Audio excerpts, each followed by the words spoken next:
dari SMA Negeri 3 Bukit Tinggi, calon guru penggerak angkatan 7 Kota Bukit Tinggi. Nah, kali ini saya tidak sendirian, saya bersama Ibu Aina Yonafia, guru sosiologi dari SMA Negeri 3 Bukit Tinggi. Kali ini ya Bu ya, kita akan melakukan percakapan pra-observasi dalam rangka kegiatan observasi kelas ya yang akan kita adakan nanti ketika pembelajaran Ibu lakukan. Bagaimana Bu, Ibu bersiap? Bersedia? Bersedia. Ya, terima kasih sebelumnya kepada Ibu. Jadi seperti ini Bu, hari ini kita akan mengadakan percakapan pra-observasi sebelum Ibu melakukan pembelajaran di dalam kelas gitu ya. Nah, ini tujuannya bagaimana nanti Ibu bisa mempersiapkan diri terlebih dini, kemudian agar Ibu tampil dengan percaya diri dan memberikan pembelajaran yang bermakna bagi muridnya. Ya, seperti itu Bu. Iya. Baik Bu, ini mungkin ada beberapa pertanyaan ya yang akan saya berikan sama Ibu. Yang pertama itu berkaitan dengan tujuan pembelajaran. Nah, kira-kira apa nih tujuan pembelajaran yang akan Ibu sampaikan di kelas ini? Nah, kebetulan untuk tujuan pembelajaran sendiri pada materi 2 ini di semester genap, yang pertama itu peserta didik diharapkan mampu mengidentifikasi beragam gejala sosial yang ada di masyarakat. Yang kedua, peserta didik diharapkan mampu menganalisis gejala-gejala sosial yang dalam masyarakat multikultural, dan peserta didik diharapkan mampu menjelaskan multikulturalisme serta masyarakat multikultural. Itu tujuan pembelajaran yang akan dicapai pada materi ini. Jadi ada 3 tujuan pembelajaran Ibu ya, Iya. yang akan Ibu sampaikan dalam pertemuan nanti di kelas gitu Iya. ya. Oke Bu, kemudian kira-kira apa area pengembangan yang hendak Ibu capai di dalam pembelajaran untuk ke depan ini? Area pengembangan yang akan dicapai itu pertama berkaitan dengan karena kita di kurikulum Merdeka, otomatis akan berkaitan dengan profil pelajar Pancasila. Berkaitan dengan materi ini saya mengambil 3 profil pelajar Pancasila, yaitu berkependidikan global, yang kedua bergotong royong, dan bernalar kritis, yang mana itu akan sesuai dengan strategi yang akan saya gunakan nanti dalam proses pembelajaran. Bisa Ibu jelaskan sedikit 3 profil ini di mana gitu? Kalau berkependidikan global ini berkaitan dengan materi kita, yaitu multikulturalisme, yang berarti itu masyarakat beragam budaya. Berarti nanti anak-anak kita akan memiliki pengetahuan yang luas berkaitan dengan khususnya di negara kita, negara Indonesia. Bergotong royong, nanti akan ada kerjasama mereka sesuai dengan model pembelajaran yang digunakan, dan nanti mereka akan bernalar kritis. Mereka menyampaikan pendapat mereka di saat proses pembelajaran berlangsung. Jadi ada 3 area yang akan dikembangkan ya. Ya. Ini sesuai dengan profil pelajar Pancasila: berkependidikan global, bernalar kritis, dan bergotong royong. Kemudian strategi apa yang Ibu persiapkan? Mungkin dalam hal ini model pembelajaran, metode, ataupun rencana langkah-langkah pembelajaran seperti apa yang akan Ibu laksanakan? Baik, untuk strategi ataupun model pembelajaran yang saya gunakan itu adalah games turnamen yang saya kombinasikan dengan generator acak, di mana generator acak ini saya gunakan untuk pembagian kelompok. Nah, itu melalui sebuah aplikasi yang mana di tahap awal saya lakukan itu adalah saya menyampaikan materi berkaitan dengan 3 tujuan pembelajaran. Setelah itu saya gunakan aplikasi untuk membagi kelompok siswa secara acak.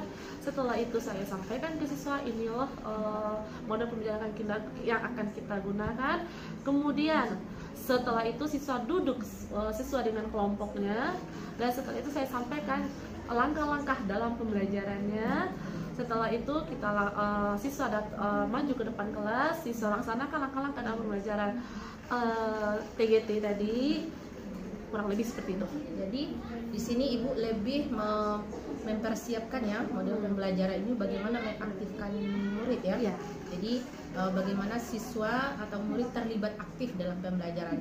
Siswa atau murid lebih mereka yang menggali ya Bu ya. Dan sumber belajar yang mereka guna pun tidak hanya satu. Mereka bisa mulai dari ada LKPD, karena sebelumnya mereka udah belajar di rumah. Ada berupa PowerPoint, ada berupa dari sumber-sumber internet lainnya, bahan ajar. Jadi di sana itu akan berkaitan dengan materi-materi yang mereka Berarti Ibu di sini menggunakan pembelajaran berdiferensiasi ya Bu ya. diferensi konten itu Ibu menggunakan berbagai macam sumber seperti LKPD, bahan ajar, kemudian sumber dari YouTube, internet gitu ya. Kemudian untuk prosesnya sendiri bagaimana Bu? Apakah Ibu menggunakan pembelajaran berdiferensiasi? Untuk proses sendiri itu bisa kita lihat dari segi penugasan yang saya berikan sama siswa. Yang pertama kalau dari tugas project itu bisa kita lihat tugas projectnya bisa kita lihat dari berupa mind map yang mereka hasilkan. Yang kedua itu ada melalui aplikasi-aplikasi karena zaman di masa sekarang kita dituntut dengan era teknologi dan itu bisa berupa teka-teki sosiologi itu karena sosiologi karena kaitannya dengan istilah-istilah, lalu ada menjodohkan, lalu ada analisis pertanyaan. Jadi di sana lebih eksplor kemampuan dari siswa itu sendiri. Jadi bagaimana di sini mengeksplorasi kemampuan siswa ya, pengetahuan siswa. Karena kan implementasi dari kurikulum Merdeka sendiri pembelajaran yang mengaktifkan siswa dalam pelajaran dan guru hanya sebagai mediasi saja atau perantara. Ya, guru di sini berfungsi sebagai fasilitator. Ya. Oke Bu, sangat menarik sekali ya dengan rancangan pembelajaran Ibu nanti di kelas. Kira-kira ini Ibu melakukannya di kelas berapa? Ini akan saya lakukan di kelas 10E5 di jam pembelajaran 3-4 di hari Jumat tanggal 12 Mei 2020 ya. Oke Bu, insya Allah nanti kita bertemu di kelas 10E5 ya pada tanggal 12 Mei itu nanti. Nah terakhir Bu, kira-kira apa yang Ibu dapatkan dari pembicaraan kita pada hari ini? Yang saya dapatkan hari ini kita dapat sharing informasi dan Ibu sebagai calon guru penggerak yang mudah-mudahan nanti akan bisa saya ikuti langkah Ibu nantinya. Begitupun nanti kita akan diskusi lebih lanjut apa yang kurang dan apa yang akan saya lakukan nanti ketika pembelajaran sekarang. Oke Bu, terima kasih banyak ya Bu ya. Mudah-mudahan saya doakan Ibu bisa lancar, sukses ya dalam kegiatan pembelajarannya untuk kelas 10E5. Dan anak-anak mendapatkan pembelajaran yang bermakna dan yang menantang bagi mereka ya dan mengaktifkan kemampuan mereka. Baik Bu, sekian dari saya. Terima kasih atas waktu yang diberikan. Ya sekaligus terima kasih ya. Baik, kita akhiri dengan Assalamualaikum warahmatullahi wabarakatuh.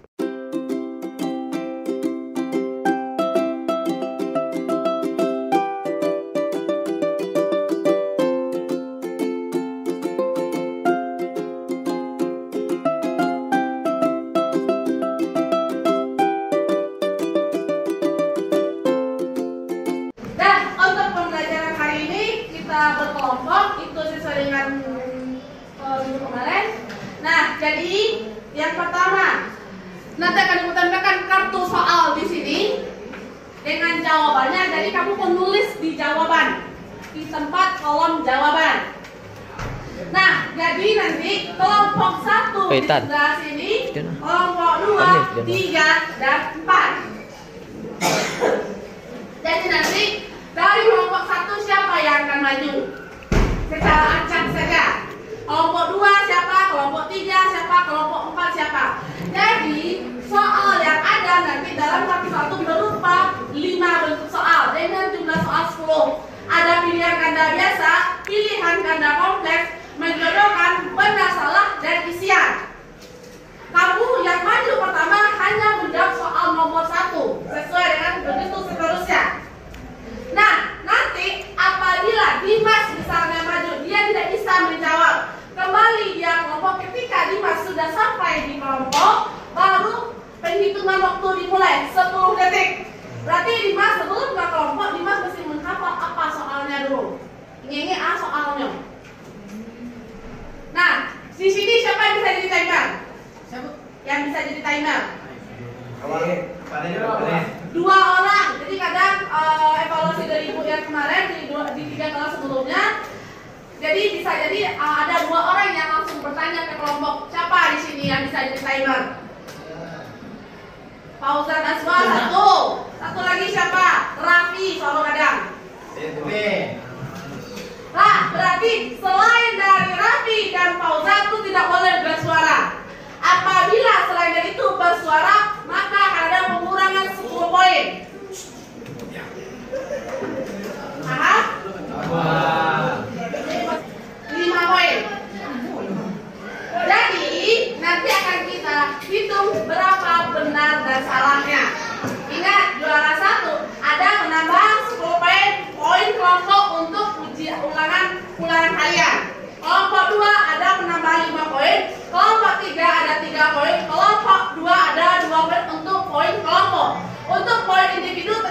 kamu benar atau salahnya menjawab soal.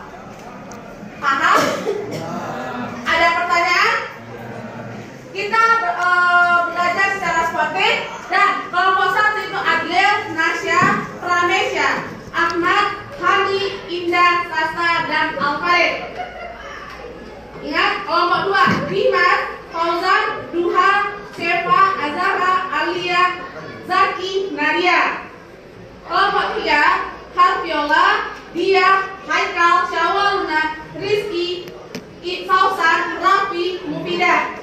Kelompok 4 Alexa, Zahra, Hana, Naila, Nathan, Alvin, Fahrizal, Raisya. Nah, dengarkan. Mungkin kamu di sini ada pertanyaan. Jumlah soal kita ada 10 buah. Sedangkan kita satu kelompok hanya 8 orang. Boleh Dimas maju 2 kali. Boleh Alvin maju 2 kali. Tapi jangan sampai dia maju 3 kali. Kita bagi poinnya. Lalu mungkin kamu ada yang mau tanya bagaimana dengan Shefa, dia tidak hadir. Berarti di kelompok 1 Shefa di kelompok 2 berarti akan ada 3 orang yang akan menjawab 2 soal. Seperti itu, paham? Jadi selesai semuanya mendapat giliran, lalu maju ke depan yang 8, 9, 10. Paham? Nah, sekarang silahkan duduk berkelompok, nanti catatan dikumpulkan kalau 1 orang aja yang maju. Dari kita hari ini berarti dengan melalui mode pembelajaran tadi itu review kita, setidaknya kamu paham dengan materi kita hari ini, dan nantinya di ulangan harian mudah-mudahan tercapai hasil maksimal. Jadi bagi yang belum selesai tugasnya silahkan selesaikan di rumah, besok kamu kumpulkan. Dah, itu aja ya.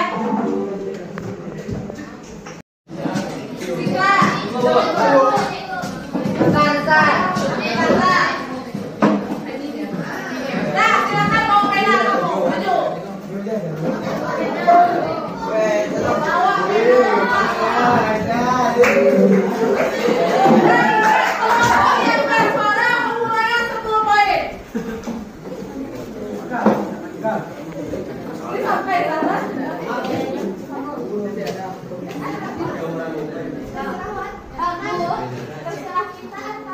harus soal nomor 1 Bis. Siapa? Naila. Nomor 3 Rafi. Nomor 2 siapa yang maju? Azhara. Nomor 1 Nasya, silakan.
Kelompok 3 kemiskinan, kejahatan contoh dari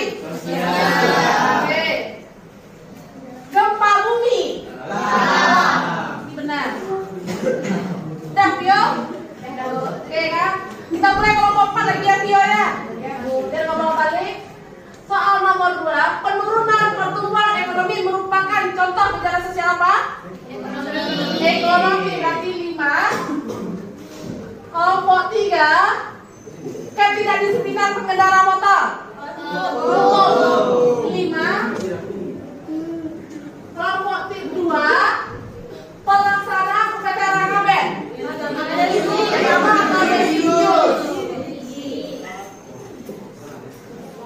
Praktik politik uang. Soal nomor 3 udah dia.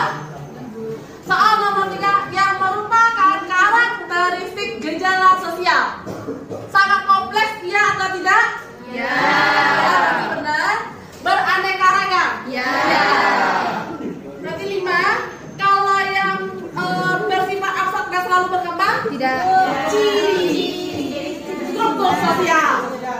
Kelompok 2.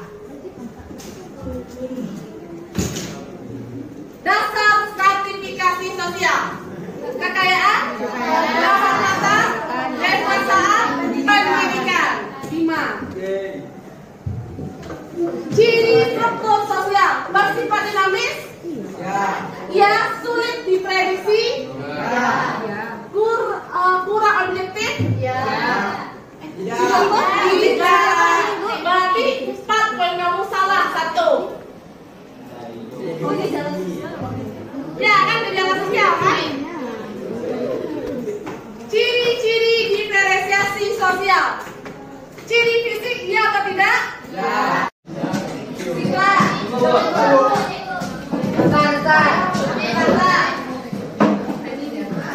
Nah, silakan bawa pena kamu. Maju.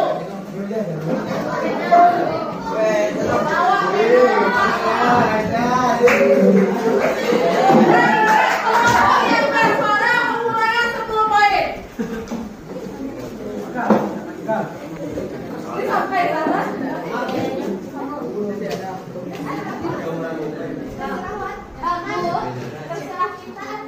harus soal nomor 1. 3.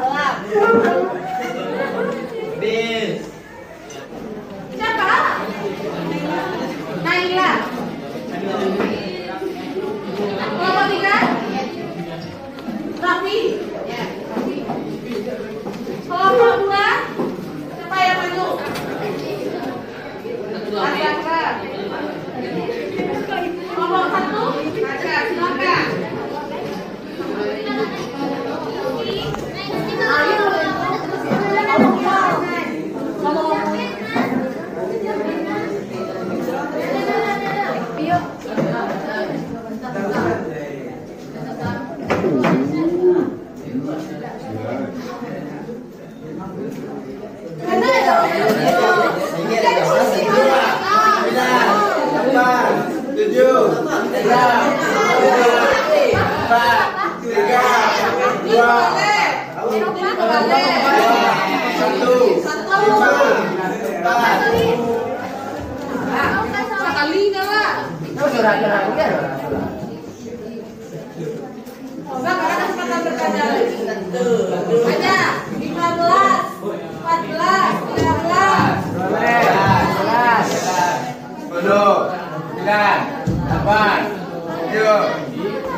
Ekonomi berarti 5. Kelompok 3, dengan pengendara motor? Betul. 5. Kelompok 2, pelaksana upacara ngaben.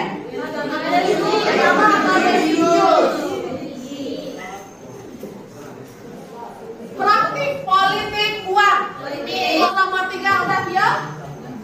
Soal nomor 3 yang merupakan karakteristik gejala sosial. Sangat kompleks, iya atau tidak? Ya. Benar. Beraneka ragam. Ya. Berarti 5. Kalau yang bersifat abstrak dan selalu berkembang? Tidak.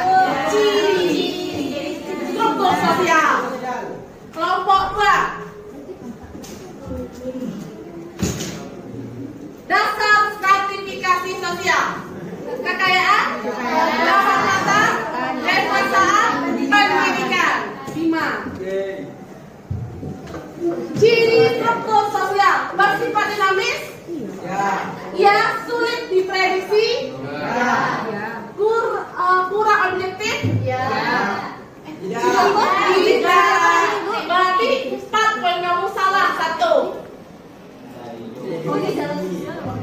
Ya kan gejala sosial kan? Ciri-ciri diferensiasi sosial. Ciri fisik iya atau tidak? Ya. Dari kita hari ini berarti dengan melalui mode pembelajaran tadi itu review kita, setidaknya kamu paham dengan materi kita hari ini, dan nantinya di ulangan harian mudah-mudahan tercapai hasil maksimal. Jadi bagi yang belum selesai tugasnya silahkan selesaikan di rumah, besok kamu kumpulkan. Nah, itu aja ya. Assalamualaikum warahmatullahi wabarakatuh. Perkenalkan, dengan saya Evika, calon guru penggerak angkatan 7 dari Kota Bukit Tinggi. Nah, di sini kami akan melakukan pasca observasi dalam rangka supervisi akademik bersama Ibu Aina Yonafia, guru sosiologi dari SMA Negeri 3 Bukit Tinggi. Gimana kabarnya, Bu? Baik, alhamdulillah. Sehat ya, Bu ya? Sehat. Baik, Bu, minta waktunya sedikit ya, Bu ya. Setelah kita kemarin melakukan observasi di kelas Ibu pada pembelajaran sosiologi. Nah, sekarang kita bincang sedikit ya, Bu ya, mengenai refleksi kegiatan supervisi Ibu kemarin. Bagaimana Ibu bersedia? Baik, Bu Aina, kira-kira bagaimana sih perasaan Ibu setelah kita melakukan supervisi kemarin? Rasanya lega dan pembelajaran pun terasa berbeda di kelas S10 L5 ya. Dan siswa pun merasa pembelajaran tersebut menyenangkan bagi siswa. Berarti Ibu merasa lega sekarang ya? Pembelajaran yang Ibu lakukan sepertinya sukses ya, Bu ya? Mudah-mudahan. Kemudian, Bu, menurut Ibu, apakah pembelajaran kemarin sudah sesuai dengan pembelajaran yang Ibu rencanakan gitu? Di satu sisi ada yang telah sesuai, tapi ada kekurangan di beberapa hal. Berarti sudah sesuai ya dengan apa ya, Bu ya? Rencana pembelajaran ya, sudah yang Ibu desain kemarin gitu ya. Kemudian, Bu, kira-kira masih ada nggak kendala yang Ibu hadapi dalam pembelajaran kemarin? Kendala yang dihadapi dalam pembelajaran kemarin mungkin karena kita melakukannya setelah jam istirahat, motivasi belajar siswa itu agak kurang, sehingga suasana kelas itu menjadi kurang kondusif. Itu salah satu kekurangannya. Jadi ini berkaitan dengan time-nya, waktunya ya, siswa yang berada belajar setelah jam istirahat gitu ya. Kemudian di dalam tahapan pembelajaran tadi pun kira-kira ada solusi nggak? Apa ada masalah gitu? Yang masalah terlalu signifikan tidak. Mungkin salah satunya ada beberapa orang siswa ketika dia maju, mungkin karena dia nggak membaca di rumah atau dia hanya mengadakan salah seorang temannya dalam kelompok, sehingga itu menjadi kendala bagi dia sendiri dan itu berdampaknya ke nilai ulangan harian. Jadi Ibu kan kemarin memberikan tugas dulu kepada anak ya untuk memperkaya literasinya, Kemudian setelah mereka baca di dalam kelas, mereka hanya mengeksplornya saja lagi ya. Ternyata masih banyak anak-anak yang belum membaca, sehingga ketika mereka tampil ada kendala gitu ya. Dan kadang mereka hanya mengandalkan satu orang temannya yang mereka anggap pintar. Jadi dalam satu kelompok itu mereka pikir satu orang yang dia menguasai udah cukup gitu ya. Ternyata di sini juga ada nilai individunya ya Bu ya, bukan hanya nilai kelompok. Jadi itu kendala Ibu hadapi ya. Kurangnya persiapan bagi siswa itu persiapan literasinya gitu ya. Oke Bu, kira-kira solusinya apa? Solusinya salah satunya mungkin saya akan mencoba mencari model pembelajaran lain lagi, dan berharap untuk pembelajaran sosiologi sendiri kalau untuk seperti itu jangan tidak di jam setelah istirahat, lalu benar-benar memberikan penekanan bagi siswa untuk memudahkan literasi mereka, pemahaman mereka terhadap siswa. Jadi solusi yang kita ambil bagaimana kita juga menciptakan model-model pembelajaran lain lagi yang lebih menarik gitu ya, dan lebih memotivasi siswa. Walaupun sebenarnya kita udah lihat kemarin keaktifan siswa itu udah ya Bu ya, sudah nampak di sana. Kemudian Bu, mengenai area pengembangan kemarin ya, itu kan kemarin katanya ingin mengembangkan dimensi profil pelajar Pancasila ya, seperti ada gotong royong, bernalar kritis, kreatif gitu. Kira-kira ini sudah nampak gitu Bu? Nampak, karena kan ketika dalam review materi, ketika saya mencoba menyalahkan jawabannya, berarti siswa yang mendengarkan, oh jawabannya itu salah, ini yang sesuai, berarti kan siswa menyimak, dan itu yang bernalar kritisnya. Sedangkan untuk yang gotong royongnya itu kita lihat ketika mereka saling bekerja sama, apalagi ada salah seorang teman mereka yang nggak bisa menjawab, mereka ketika teman mereka bertanya ke kelompok, ini loh jawabannya gitu, mereka saling berkomunikasi, itu ada di sana. Berarti nampak di sana gotong royong, bernalar kritis itu ada di sana, dan kreativitas mereka. Kreatif mereka itu bisa dilihat dari mereka mengatur strategi mereka, siapa yang akan dalam tampil di soal ini, karena dengan menyajikan 5 soal berbeda otomatis mereka pakai strategi gitu.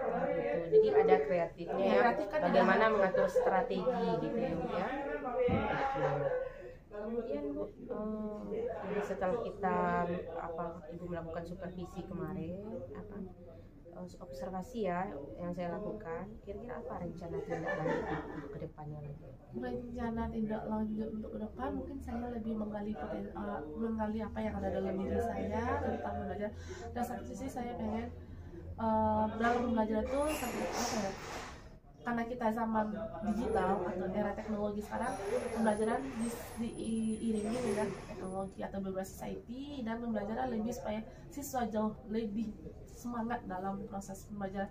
Yang siswa yang maju atau yang berpendapat tidak hanya itu saja, seluruh siswa lebih nyaman, dan satu sisi dengan kurikulum mereka otomatis kita mesti mengetahui kaya belajar dari siswa itu.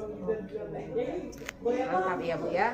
Untuk strategi ke depannya rencana Ibu, pertama Ibu akan mengembangkan diri Ibu lebih lagi ya, dengan mungkin banyak membaca atau referensi mencari model pembelajaran lainnya. Kemudian Ibu akan bagaimana mengenali gaya belajar siswa ya. Kemudian Ibu akan bagaimana memotivasi anak lebih termotivasi lagi dalam belajarnya. Oke Bu, terima kasih atas bincang-bincang kita pada hari ini.